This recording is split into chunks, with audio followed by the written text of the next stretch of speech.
first sign your bike doesn't fit you. Wear on the handlebars. Now, this is actually our 44 centimeter demo bar that we use for bike fitting. And you can even see that this compensation has been carried out a number of times. Wear on the handlebar tape, particularly on the shoulders of the bars here, is usually carried out as a result of your rider riding like this. Rolling of the wrists like so is a means of aligning the wrist with the shoulder blade. So if you've got a handlebar that's too wide, the general compensation is to roll the wrists like so. There are a number of other issues associated with this, an inability to reach the brake levers resulting in less control of the bike, and also generally hand numbness. The way you can correct it is align, as a general rule, align the handlebar width with your shoulders. This is also driven by excessive reach. So if the bike's course too long for you, generally speaking, riders will tend to gravitate after the levers as a means of reducing the reach of the bike. So another way of remedying this might be to consider fitting a slightly shorter stem. While we're on the subject of handlebars, rolling the bars up like so is quite often carried out as a means of reducing the reach of the bicycle. What it tends to result in is an unusable handlebar drop, which means you're not going to have a great deal of stability on the drops, and also, again, an inability to reach the brake levers. If you're doing this, consider a shorter reach handlebar, which will take the controls closer to you, shorter stem, maybe even run the saddle slightly further forward. Be careful doing the latter because it's going to disrupt your weight distribution though. The next sign is excessive wear on the cranks. This can also usually occur on the chainstays as well, which is this part of the bike here. But what we quite often will see is wearing on the cranks here and here. Generally speaking, it's driven by excessive pronation of the ankle joint. So the way of remedying this would be to apply sufficient arch support to stop the foot from rolling. As you drive power, the foot's rolling in like so, and it's brushing against the crank.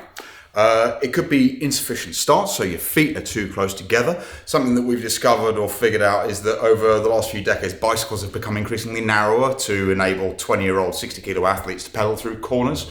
And usually most consumers, it's not really fit for purpose. So we find ourselves having to increase stance at the cleat, with pedal washers, even with long axle pedal systems as a means of mitigating that reduction in the stance. Generally, if you've got your feet too close together, you'll rub against the cranks. One slight caveat to this is that if you use like heavy duty winter boots, or if you've got quite a thick overshoe, that will quite often rub on the cranks as well. So it's not necessarily 100% dead set sign that there's something wrong, but it is something to consider. So if you're riding like a skinny road cycling shoe and you're wearing excessive layers off of the crank, it's something to consider. Pressure on the outside of the foot quite often is driven by insufficient stance. This is one of the most common gripes for people with their feet in cycling. And usually if your feet are too close together, it results in the rider's feet kind of canting a little bit like this and putting excessive pressure, particularly along the fifth metatarsal, the lateral aspect of the foot. If it happens in both feet and it tends to kind of build over time rather than occurs straight as soon as you put your foot inside of the shoe, it's probably as a result of your feet being too close together.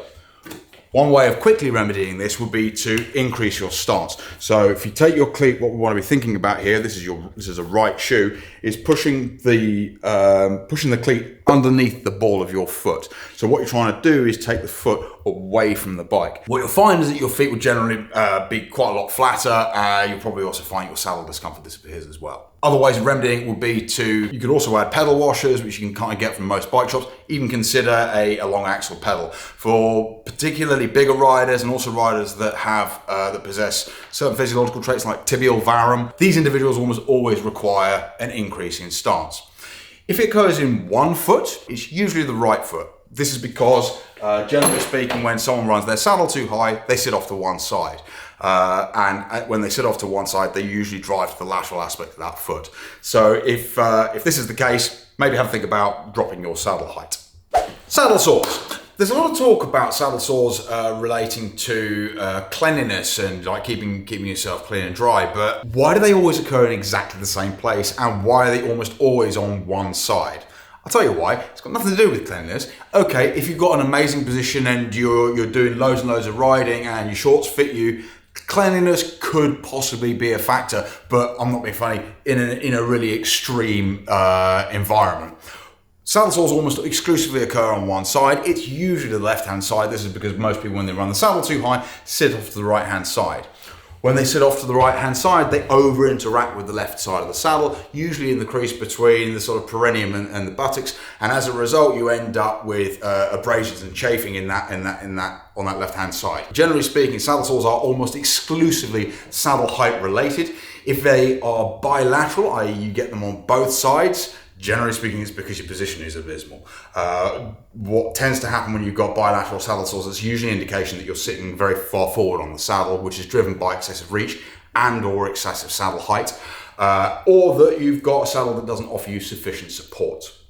Another indication that your saddle height is excessive is saddles have a tendency of collapsing, like this SMP. Again, as you're sitting off to one side, this is usually almost always driven by excessive saddle height. Could also be a leg length difference or an asymmetric or an imbalance in pronation of the ankle joint. But generally speaking, all saddles are intended for the rider to sit absolutely symmetrically. If that doesn't happen, they usually start to collapse. This SMP in particular has had a really hard life, but it's very, very common in certain generations of specialized toupe, actually, particularly the first generation where the hull material was quite soft. But if you're getting saddle sores, it's generally a good idea to have a look at your saddle, have a look at the equipment. If you're trying to apply a spirit level, it makes sense to make sure that the bike is absolutely level as well. This is our jig, we know that it's level. So in this instance, you can see that the saddle has collapsed on the right-hand side, usually as a result of the rider asymmetrically interacting with it. If this is occurring, one of the things you might want to consider doing is dropping the saddle height. You also want to get rid of the saddle. If you found it comfortable to start off with, replace it with the same model, but you do want to get rid of it because all that a collapsed saddle is doing is further promoting an asymmetric interaction with it. So it's going to continue causing you things like saddle problems. Finally, before we move away from banging on about saddle height and the problems that it causes, excessive wear on shorts, particularly around the chamois area and all the stitching surrounding it.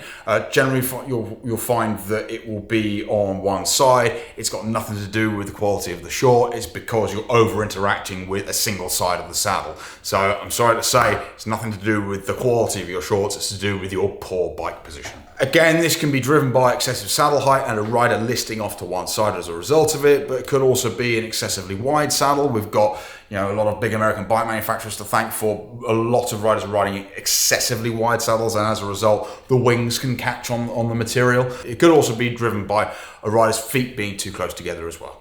Clawing with your feet and the associated toe scrub and the footbeds that you get as a result of 1,000,001 reasons. Generally speaking, your feet are unstable. This is driven by excessive shoe size, usually carried out as a means of accommodating a wider foot, the cleat location being too far forward, or just the simple design of the shoe. It's worth noting that all shoe brands have slightly different cleat locations. Some are very strongly associated with a much more forward cleat location, namely the more Italian orientated brands.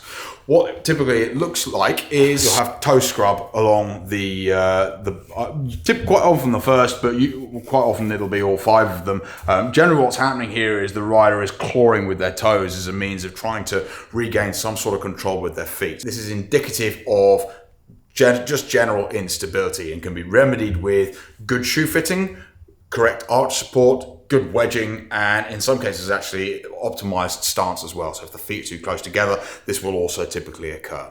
Foot numbness is one of the most common gripes for cyclists. It's usually driven by the cleat being too far forward. There's a lot of people talking out there about aligning the center line of the cleat, which is also the center of the pedal axle, with the ball of the foot.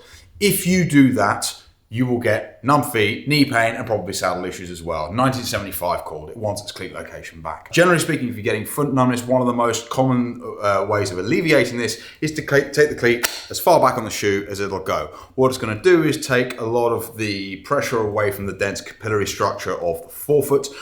Generally speaking, you'll also find it to improve stability and often power delivery as well.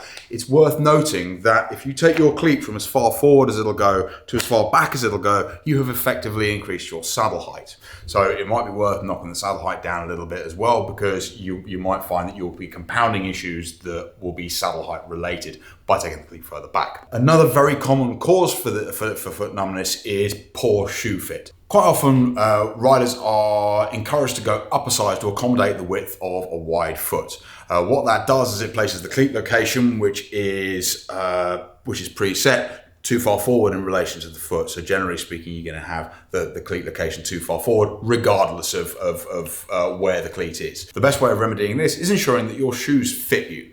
we actually offer a shoe fitting service here where every rider is subjected to a foot measurement and assessment, and we will then recommend the shoe based on that rider's foot. Within this session, we'll also administer arch support and wedging, ensuring that you get like an optimal shoe fit. It's important to always size a pair of shoes with arch support in place.